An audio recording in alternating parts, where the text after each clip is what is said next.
This is amazing! I feel incredible! Yes, yes, yes, yes! I can win! I feel great! I can do this! Oh god, there go my organs.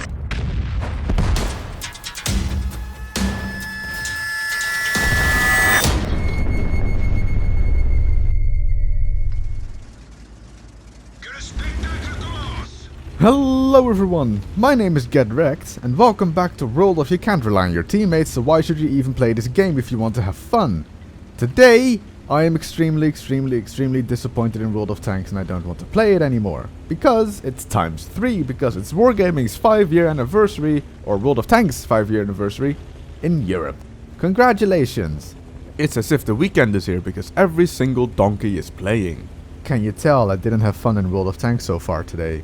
Because I really didn't. It's ×3, so I'm like, I might as well get the tanks I really hate out of the way and then do some fun tanks. No, it took me 7 games to get the victory in the IS-2, and it was a really bad one because I had to sit in cap and cap out with 600 damage done because my teammates simply did not know how to fire their guns for some reason. And then there's always the fun random factor of artillery. Oh yes, you're in a top tier match and you're T125, your team is statistically better, but for some reason the enemy team has 3 RT that can land their shots and your team doesn't. So basically what happens is you lose 3/4 of your hit points to artillery, and then the enemy team just sort of rushes in and kill you. That's basically my day today in World of Tanks. Not today Thursday, today Tuesday. But hey, congratulations to World of Tanks for being alive for 5 years. It's probably not going to last for another 5 years, but we'll see. Speaking of World of Tanks related, you know, this is a World of Tanks channel. The Wargaming Grand League finals were a bit of a anticlimax, if you would like to call it that. I didn't watch the whole Grand League finals, both streams on NA and EU, because I could not be interested in it. The only game I watched was Kasna versus Eclipse, and I laughed my tiny little shiny butt off when Eclipse walked on stage. You had Kasna being all in the same, you know, big guys in black hoodies with the thing in front of their face. It wasn't great, it was a bit cringy, but they had the same pose as they stood there, and then Eclipse walks in, and Eclipse is just a bunch of really nervous guys that have never done that before and don't really want to be there in the first place. I can put it on screen if I can find it. Like this one guy walks on stage, arms straight, hands into fists, walking into position and just standing there like, please just put me in my seat and let me play the game. I don't want to stand here in front of people. And then there's that guy with the stick. What does Wargaming have with putting guys with sticks and that twirl them around on stage, or with balls, or with rings? What is it? What? It doesn't add anything. Put one of those, you know, women in the back in front and the audience will be quite as happy. It doesn't add anything. You've got the lights in the background, you've got the shiny screens putting their logo and colors up, but they need this one dude in front of the team that just twirls his stick around and is like, I don't want to be here either, but I get paid for it. So why the hell not? And now before I go talk about the actual final game, which I also watched, the audience was terrible. You've got the guy trying to hype people up, and he's like, are you guys ready? And then the audience is like, and then he has to ask a second time, can't hear you, guys ready? And then there's the people like, oh, we actually have to clap now. Hey! And then he's like, you are the best audience ever, when he knows that he's getting underpaid for what he has to do. He has no audience to work with. They don't really want to be there. They thought, hey, maybe I got free stuff for World of Tanks, that's why I'm there. The audience was extremely bad. I'm not going to talk about the casters. They did a pretty good job, even though I didn't know who they were 90% of the time. I only knew Ektar, to be honest. Just Ektar. Oh, and Dorjan. I don't know how to pronounce his name, but I've barely seen him because I wasn't really watching his stream. Anyway, then there was the final game between Hellraisers and Na'vi. I was for Hellraisers, actually, because, I don't know, Hellraisers was still the underdog, even though they were the previous and defending champion. I don't understand how Na'vi was still the, you know, favorite, even though they were technically, I guess, the better team, but they really weren't.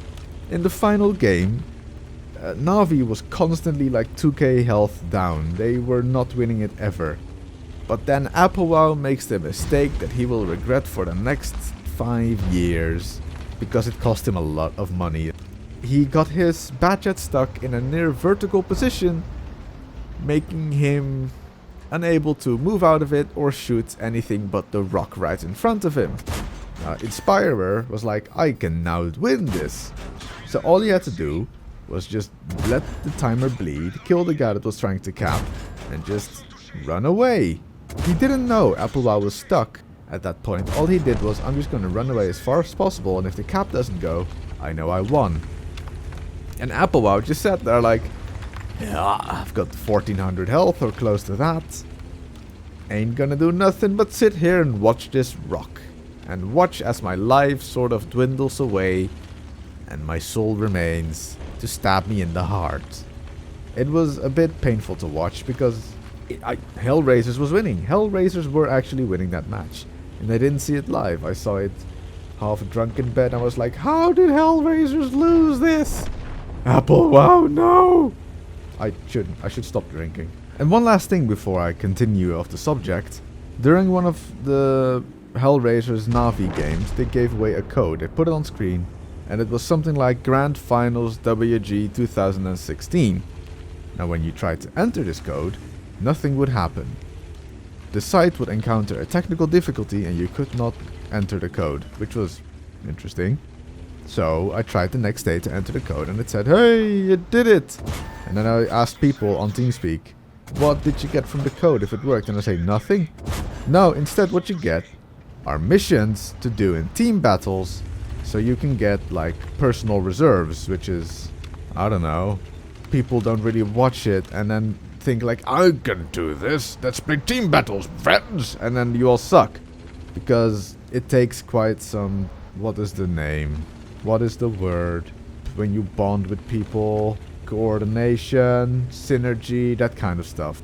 And if you have that with just friends, you know, you can have it. I have it with a lot of people in E and Strongholds, but not per se in team battles.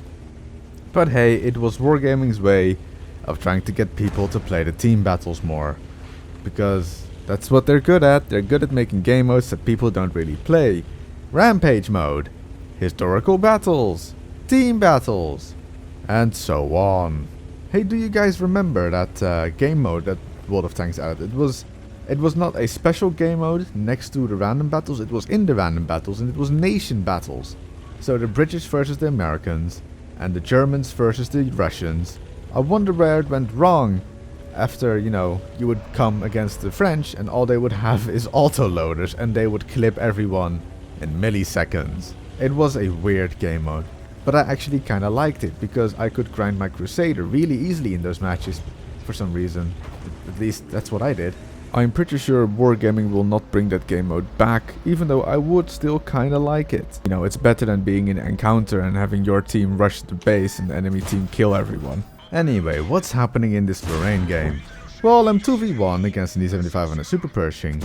And the reason I took that shot from the E75 is because I really wanted that Super Pershing dead. So I can put more shots in the E75, because E75 has a really terrible rate of fire. And if I kill the Super Pershing, who has pretty good rate of fire, you know, I have a bigger chance of winning this game. With that and the fact that the Super Pershing was a one-shot. You know, priorities. And now comes the fact why I kind of hate autoloaders. I did not have enough shots to kill the E75, but I am not a one-shot for the E75 about 60% of the time. So what I do is I reload for 40 seconds, I think, 45 seconds. I can't remember the Lorraine autoloading reload time. But the fact that it takes 2.7 seconds to fire a shot in the Lorraine means that if I go in, I have to pen all of my shots and the E75 has to low roll and or only track me or miss me for me to kill him. And you know, it takes about 3 shots to kill him so far, so I've got 3 shots left. But if I mess up, I can still lose this game really, really easily. So the E75 should almost be reloaded by now. So I have to go in and take the shot and hope that he rolls low.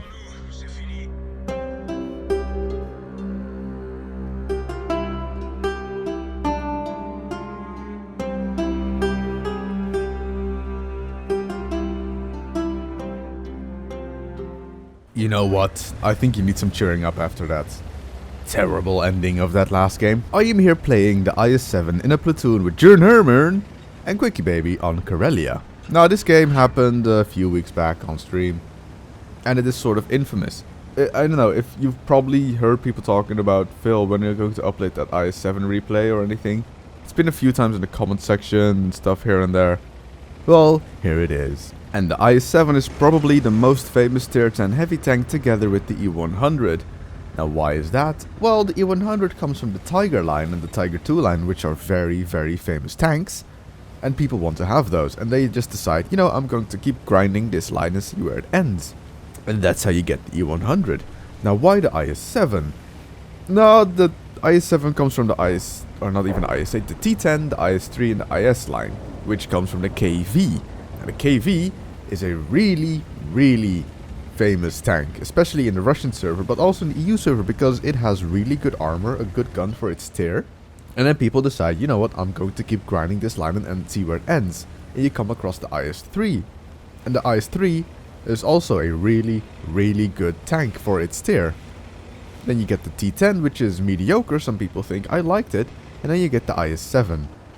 And the IS-7, if it's hold down, is incredibly strong. You cannot pen it if you are looking straight at it. If you're looking down on top of it, you can pen its roof. If you are looking up at it, well, good luck penning it if it is hold down. Simply said, if the IS-7 finds itself in a good position, you cannot beat it, unless you have artillery on your team. So if its armor is really strong, what is the weak point of the IS-7? Its gun is not great. It's good, it's not great. Its pen is 215mm, which is average. You know, you have a lot of medium tanks actually at tier 10 that have more penetration than the IS-7. But it's the accuracy also that doesn't really help it. With 0.38 accuracy and almost 3-second aim time, a lot of people elect to fire this tank with full premium ammo to make sure if their shell actually hits the tank, it will penetrate. But you know, with 0.36 you can't really snipe, so what you are in the IS-7 is a brawler. You have to get into people's faces and just lay down the pain with your gun. And having 490 alpha will make your enemy notice that you are there in their face. So far I've fired 2 shots, and 2 of them were basically snapshots. I didn't let the gun aim, and I just fired.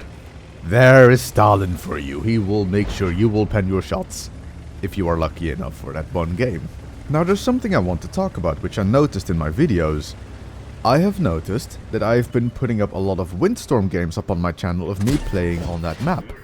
Where I did say I really don't like Windstorm, I always seem to have really good games on it for some reason. There was the Centurion Action 10 video where I got 6k damage.